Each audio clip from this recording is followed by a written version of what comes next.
Very good morning friends. आप सभी का स्वागत है। जैसा कि आप जानते हैं कि आज 15 अगस्त है। आपके लिए आज भी एक वीडियो है और सबसे पहले आप सभी को शुभकामनाएं। और बहुत बढ़िया स्पीच दिया हमारे प्राइम मिनिस्टर ने।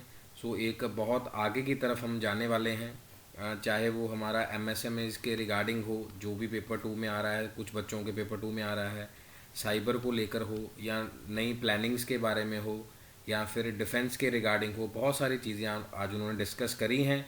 सो अगर आप इस वीडियो के यहाँ तक पहुँच चुके हैं, कई बार कुछ बच्चे स्किप कर देते हैं।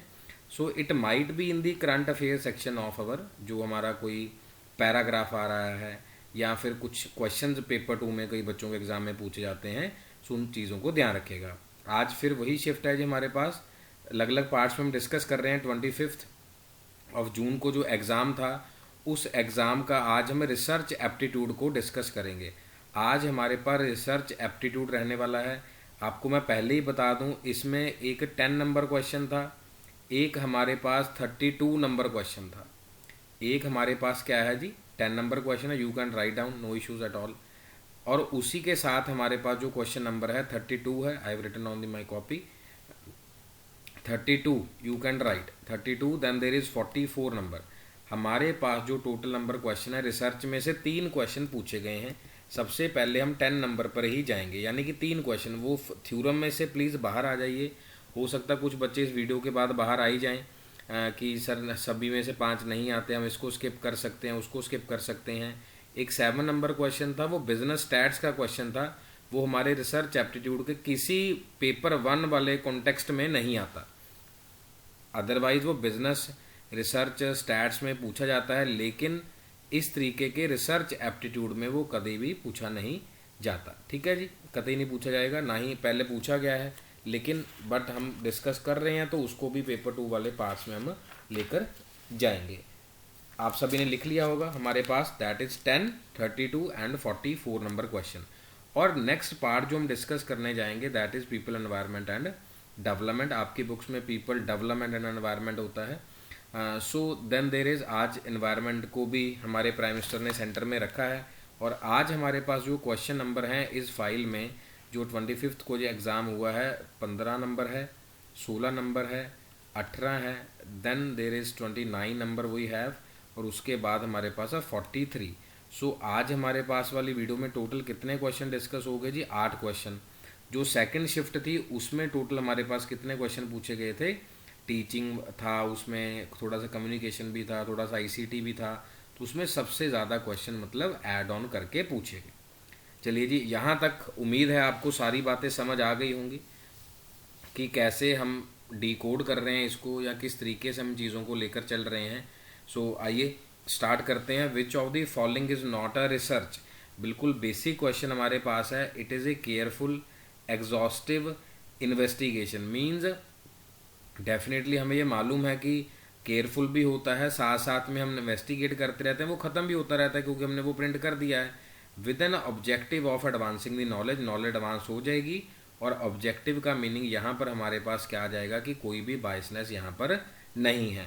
Then it is a systematic भी होता है। It is objective attempt to study a problem of the purpose of driving general principle. कुछ प्रिंसिपल्स हम जनरलाइज कर देते हैं, जैसे हमने हाइपोथेसिस बना लिया, उसके बेस पे कुछ कहेंगे कि ये वाले ऐसे ही रहेंगे जब हमारा रिसर्च अप्रूव हो जाएगा। It is based on the common sense knowledge, based on the accumulated experience and belief of the people. देखो जी, अगर बिलीफ आ गया तो मैंने आपको पहले ही बता दिया कि सब्जेक्टिव स्टडी नहीं होती है। सो ये हमारा जो ऑप्शन है रॉन्ग है। अगर नॉर्मल भी आप रीड कर रहे हैं, मेरा आपको ये पढ़ाने का जो एक मेन गोल है कि आप वर्ड्स को, वोकैब को समझ पाएँ, वहीं से आपका एग्ज़ाम क्वालिफाई है। और हमारा सिस्टेमेटिक जो इन्वेस्टिगेशन होता है, मैं ग्रीन कर दे रहा हूँ, 1, 2 and 4 are the correct one. और जो थर्ड ऑप्शन है वो हमारा करेक्ट नहीं है। 10 नंबर क्वेश्चन है। अब रास्ते में हमें 50 नंबर मिलेगा तो उसको भी हमें देखना है। इसमें जो पीपल एनवायरनमेंट है, अगर आप यहाँ तक पहुँच गए हैं सुनते सुनते, तो यहाँ पर थोड़ा सा एडवांस की तरफ लेके गए हैं पॉल्यूशन को या उनकी टाइप्स को। जैसे मिथाइल ग्लोबोमेनिया के बारे में पूछा गया है, फिजाइल मटेरियल के बारे में पूछा गया। जैसे आज प्राइम मिनिस्टर ने रेयर अर्थ मटेरियल की बात कही उसमें, कि हम भी काम कर रहे हैं जी रेयर अर्थ मटेरियल के अंदर, और उसी के साथ साथ वो उन्होंने बताया कि हम एनर्जी सेक्टर के ऊपर भी काम कर रहे हैं, फॉसिल्स के ऊपर भी काम कर रहे हैं, बहुत सारे न्यू मिशंस, न्यू जो टेक्नोलॉजीज़ के साथ साथ उन्होंने न्यू बॉडीज़ को भी अनाउंस किया है। जैसे हमारा यूजीसी के लिए बोल दिया ना कि higher education commission of India बन जाएगा, हैक की बन जाएगा, वैसे ही ये है। सो इसको प्लीज़ ध्यान से करने वाला वो पीपल एनवायरनमेंट नहीं रहा जो पहले था, थोड़ा सा एडवांस हो गया। मेरा मेन गोल यही है आप सभी को समझाने का। सो 15 you can study disease causing agent. अब क्या इसमें फाइन पार्टिकल्स ऑफ क्ले हैं, कॉलीफॉर्म बैक्टीरिया है, एनिमल प्लांट्स इनक्वेटिक हैबिटेट है, या फिर हमारे पास क्या है, फोस्फोरस है।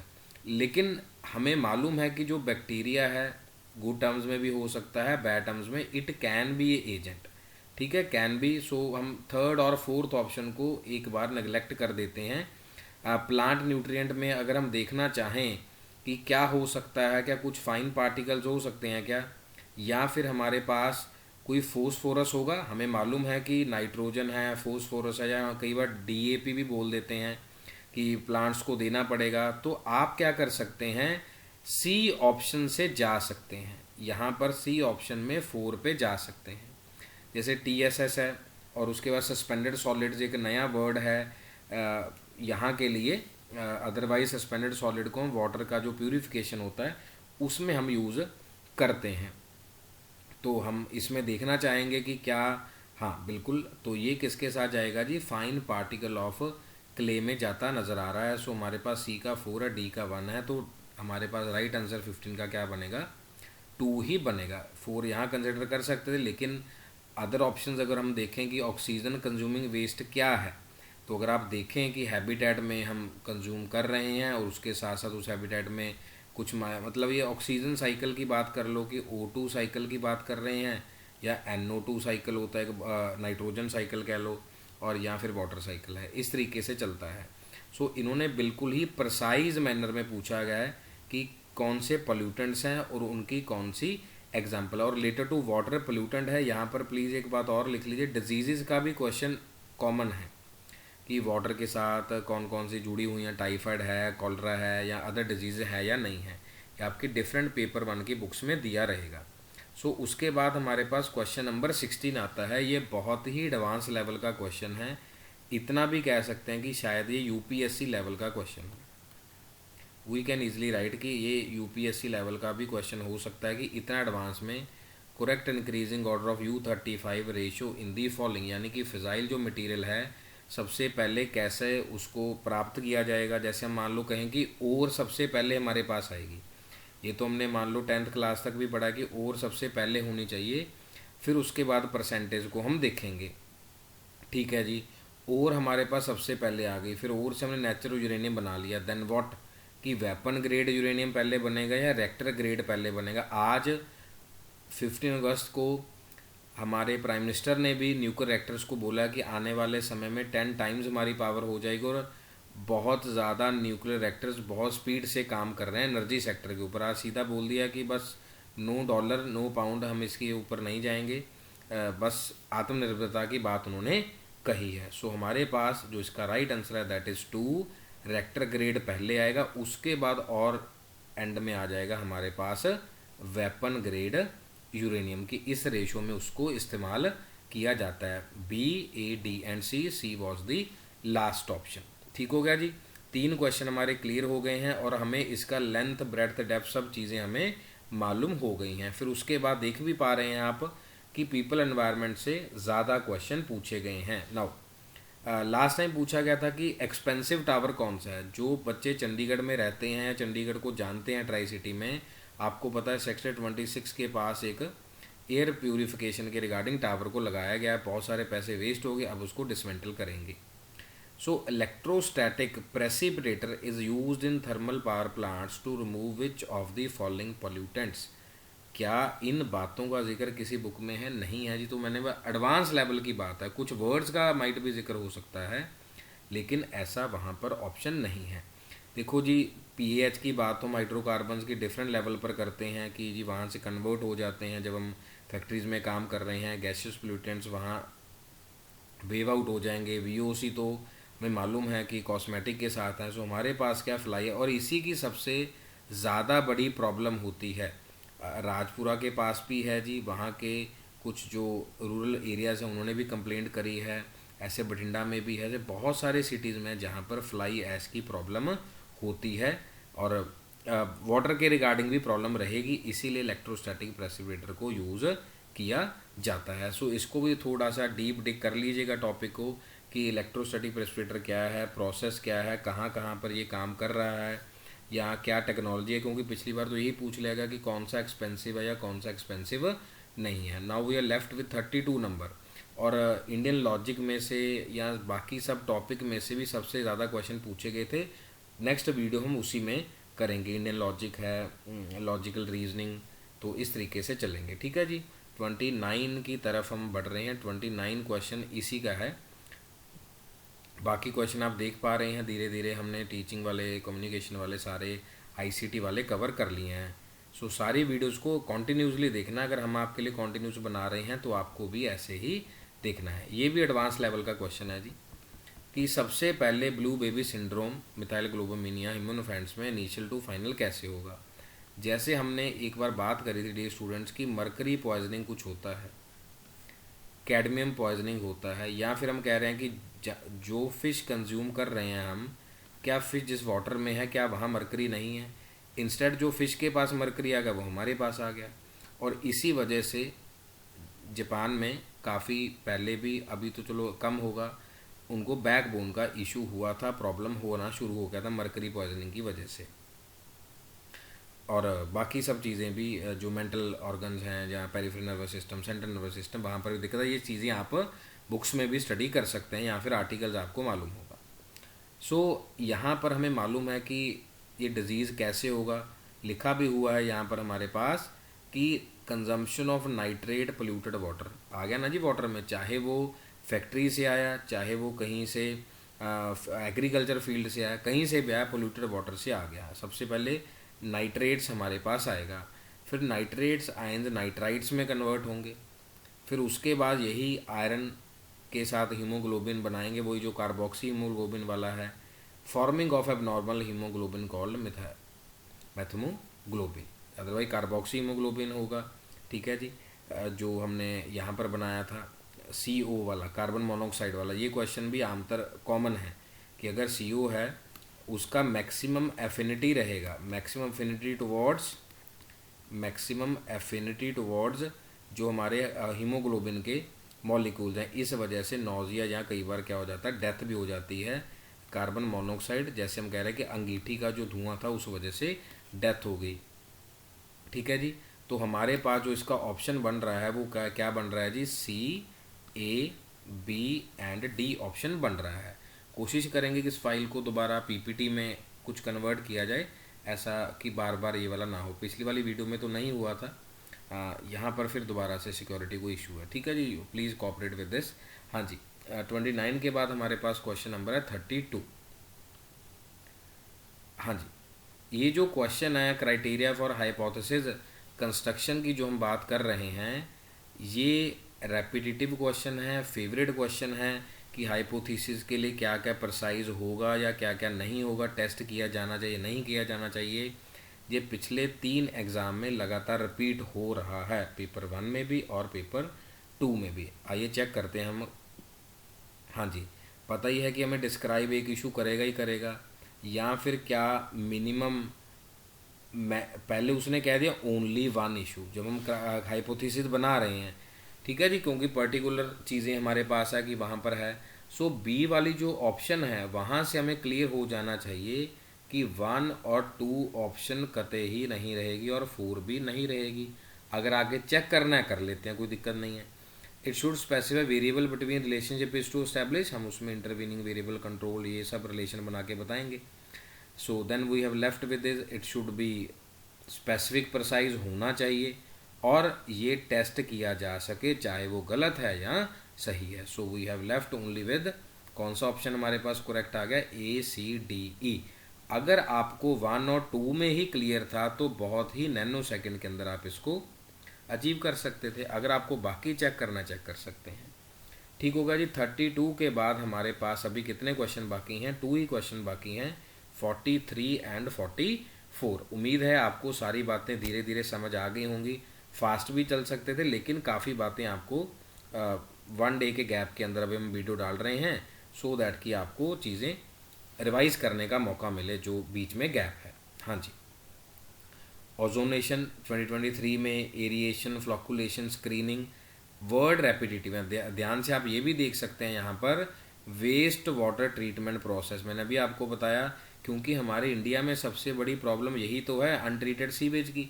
ये क्वेश्चन भी आया हुआ है, तो आपको देखना है कि फ्लॉकुलेशन, जैसे मैंने वहाँ आपको सस्पेंडेड सॉलिडेशन के बारे में बताया था, तो आपको चूज़ करना है कि हमारे पास इसका ऑप्शन क्या है। ओजोनेशन से अगर आपको क्लियर होगा, जैसे हम रिवर्स ऑस्मोसिस की बात करते हैं, वहाँ से इसका आंसर जल्दी आ जाएगा आपके पास। ठीक है जी। सो क्या हम ओजोनेशन को डिसइंफेक्शन के साथ जोड़ सकते हैं? बिल्कुल जोड़ सकते हैं जी। तो फिर हम क्या करते हैं, जो हमारे पास थर्ड और फोर्थ है इसको साइड पे कर देते हैं। अब 1 और 2 रह गया। एरिएशन हमें पता है कि विद दी एयर के साथ जाएगा, और रिमूवल ऑफ एक्सेस आयन और मैग्नीज के साथ ये ऑप्शन क्या हो जाएगी हमारी, चली जाएगी। जो एरिएशन है वो कहाँ आ जाएगा, removal of excess ion and manganese. ये तो हमें क्लियर होगा, ये 1 और 2 में ऑप्शन मैच कर रही है। सी और डी का गैम्बल हो रहा है। क्या फ्लॉकुलेशन जो हमारे पास है, क्या 4 के साथ जाएगा या 3 के साथ? 3 तो हम ऑलरेडी कवर, 4 और 2 की बात है। ठीक है जी। जो फ्लॉकुलेशन है हमारे पास, तो very small particles are cluster together. अब स्क्रीनिंग से वैसे ही पता है कि जब हम कह रहे हैं कि कोई एग्ज़ाम स्क्रीन हो रहा है या कुछ और हो रहा है, वहाँ से भी है कि जो चीज़ें बड़ी हैं वो वहाँ से रिमूव हो जाएंगी। इट मीन्स क्या है, स्क्रीनिंग को किसके साथ जाना चाहिए, रिमूवल ऑफ लार्ज सॉलिड। तो कहाँ पर हो गया जी, ए का क्या हो गया हमारे पास, फर्स्ट का क्या हो गया, फर्स्ट ऑप्शन करेक्ट हो गई। सो डी इज स्क्रीनिंग। यहाँ से भी आप करेक्ट कर सकते थे, अगर हम स्टार्टिंग से नहीं चलते तो डी अगर ऑप्शन रीड करते साथ साथ, तो आप रिमूवल ऑफ लार्ज सॉलिड से जा सकते थे। और किसी भी ऑप्शन में डी का 2 ऑप्शन नहीं है, यहाँ से भी ए का आंसर बन सकता था। रेस्ट इज अपॉन यू कि आपने कैसे इस क्वेश्चन को अटेम्प्ट किया था या करोगे अभी उसके बाद। हाँ जी, लास्ट क्वेश्चन जी हमारा रिसर्च एप्टीट्यूड से है। आपको मैंने बता दिया 3 क्वेश्चन कहाँ से आए थे, रिसर्च एप्टीट्यूड के थे। 5 क्वेश्चन कहाँ से थे, पीपल, एनवायरनमेंट एंड डेवलपमेंट से थे। सो टोटल 8 क्वेश्चंस को हमने प्रैक्टिस किया, और 8 ही टॉपिक्स हैं। अब आपके लिए जो टॉपिक्स हैं वो क्या बन गए हैं, ये टॉपिक्स क्या बने आपके लिए, स्ट्रॉन्ग हैं, वीक हैं, या किसको रिवीजन की ज़रूरत है, यही टॉपिक आपके पास रहने वाले। एक टॉपिक तो मैंने आपको बता ही दिया 15 अगस्त वाला, कि पीएम सर के जो एड्रेस में जो वर्ड्स यूज़ किए गए, ये आपके एग्ज़ाम में ज़रूर मिलेगा। क्योंकि जब पैराग्राफी टैरिफ वाला आ सकता है, 28 को जो एग्ज़ाम था, 28 ऑफ जून को एग्ज़ाम था, उसमें टैरिफ वाला था जो भी डोनाल्ड ट्रम्प साहब कर रहे हैं। सो प्लीज़ उसको देखिएगा। सो theory, model, survey, modelling, generalized representation of a system or an object that is constructed to some aspect of system और system as a whole। क्या जनरलाइज रिप्रेजेंटेशन हमारे पास हो सकती है? अब इसमें तो सीधा सीधा है कि क्या किसके साथ मैच किया जा सकता है, कि क्या वो मॉडल है या फिर वो थ्योरी है।